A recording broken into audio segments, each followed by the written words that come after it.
전라남도 장흥군 신북마을. 이곳에 국내 최대 규모의 후기 구석기 시대 유적이 위치해 있다. 특히 이곳에서 특별한 유물이 출토되며 뜨거운 화제를 불러일으켰는데 굉장히 전 세계적으로 주목을 끌게 된 것입니다. 참 획기적인 유적이다. 세계적 관심을 불러일으키고 있는 유물의 정체는 과연 무엇일까? 한반도 남부에서 발견된 신비의 흑요석, 그 비밀을 담아본다. 지난 8월 19일 전남 순천에서 아시아 구석기 학회가 열렸다. 세계 각국의 구석기 전문 학자들이 모인 자리. 특히 올해 학회가 전남 순천에서 개최된 이유는 한반도 남부 지역에서 발굴된 유적에 대한 뜨거운 관심 때문인데 特に旧石器時代はアジアに国境がない時代で日本と韓国と中国とロシアたくさんの文化的な交流があった時代だということが分かっています。 동아시아 구석기인들의 생활과 이주에 대한 주제로 토론이 이어진 가운데 그중 장흥 신북 구석기 유적은 후기 구석기 유적으로는 국내 최대 규모로 알려져 있는데 하지만 단순히 대규모 유적이라서 이토록 큰 관심을 받는 것은 아니다.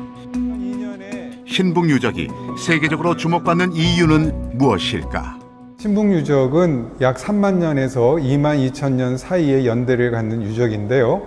여기에서 흑요석기들이 나왔습니다. 신북 유적에서 발견됐다는 흑요석. 흑요석은 화산 활동의 결과로 용암이 굳어져 만들어진 화산암의 일종이다.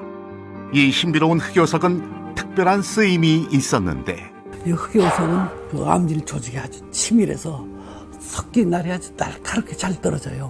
그러니까 이걸 가지고 주로 만드는 석기는 좀돌날 몸돌이라고 하는 조그만 돌 하나를 가지고도 이것이 100여 개 되는 좀돌날을 떼서 만든 거죠. 그러니까 이 좀돌날은 쉽게 말하면 사냥 연모의 큰 변화를 가져온 거죠. 그래서 구석기 시대의 인류는 돌을 깨서 도구를 만들어 사용했다. 그들에게 예리하고 정밀한 날을 가진 흑요석의 존재는 신기술의 등장과도 같았다. 그렇다면 신북 유적에서 발굴된 흑요석에 학계가 주목하는 이유는 뭘까? 이 흑요석의 생성이 산지가 어디냐면 주로 화산 활동에서 만들어진 일종의 화산암이거든요. 당시 한반도 부근의 흑요석 산지는 백두산과 일본 지역뿐이었다. 그렇다면 어떻게 화산과 멀리 떨어져 있는 한반도 남부 지방에서 흑요석이 발견될 수 있었던 걸까?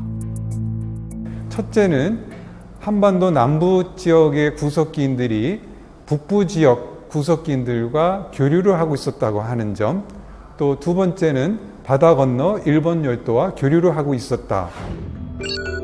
현재 한반도 남부 지방과 일본과의 해상 거리는 약 300km에 달한다.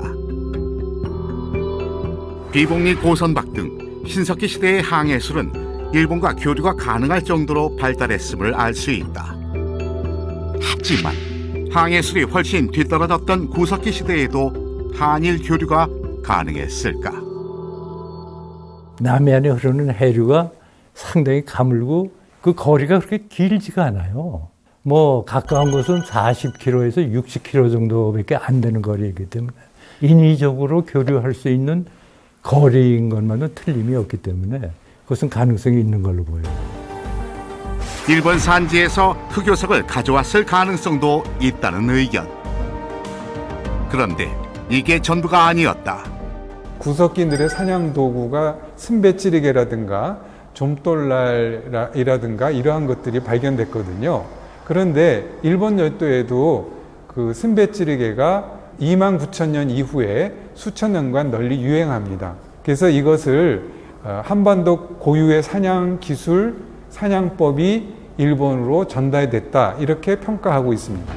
한반도에 거주했던 구석기인들이 훨씬 발달된 항해술을 지녔으며 일본의 구석기 문화에도 영향을 주었다는 결정적 증거가 될 수 있다는 것이다. 신북은 정말 우리 교과서에도 올려야 될 그런 역할을 한 그런 유적이다. 고고학적으로 굉장히 중요한 것으로 생각이 됩니다. 신붕 유적은 현생인류의 확산을 세계적으로 이해할 수 있는 중간 단계의 증거로서 대단히 중요한 의미를 지니고 있습니다. 구석기 시대의 비밀을 간직한 흑요석은 여전히 미스터리로 남아있다.